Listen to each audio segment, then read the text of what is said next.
Hi guys. അപ്പോൾ രേഖാചിത്രം എന്നുള്ള മൂവി കണ്ടിട്ടുണ്ടായിരുന്നു. വളരെ നല്ല മൂവിയാണ്. അപ്പോൾ ആസിഫ് അലി, അനശ്വര അതിഗംഭീരമായിട്ട് തന്നെ അഭിനയിച്ചിട്ടുണ്ട്.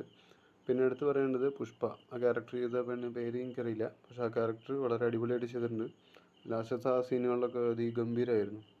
അതുപോലെ ആസിഫ് അലി, അനശ്വരയും എക്സ്ട്രാ ഓർഡിനറി എന്ന് തന്നെ പറയാം. നല്ല അടിപൊളി പെർഫോമൻസ് ആയിരുന്നു. പിന്നെ പറയാനുള്ളത് സ്റ്റോറി ഡയറക്ഷൻ.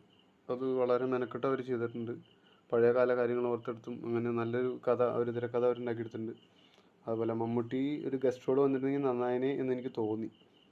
ലാസ്റ്റ് റോളിലെങ്കിലും സീനിലെങ്കിലും വന്നിരുന്നെങ്കിൽ അടിപൊളിയായനെന്ന് തോന്നിയിരുന്നു. എന്നാലും കുഴപ്പമില്ല, പക്ഷേ പടം അടിപൊളിയായിട്ടുണ്ട്. എ ഐ വർക്ക് അടിപൊളിയായിട്ടുണ്ട്. അത് നന്നായിട്ട് എക്സിക്യൂട്ട് ചെയ്തിട്ടുണ്ട് അവർ. പിന്നെ സിദ്ദിഖ് ഓൾറെഡി പറയണ്ടല്ലോ, അടിപൊളിയാണ്. പിന്നെ മനോജ് കെ ജൻ നന്നായിട്ട് ചെയ്തിട്ടുണ്ട്. മൊത്തത്തിൽ നല്ലൊരു പടമായിരുന്നു, അടിപൊളി പടമാണ്.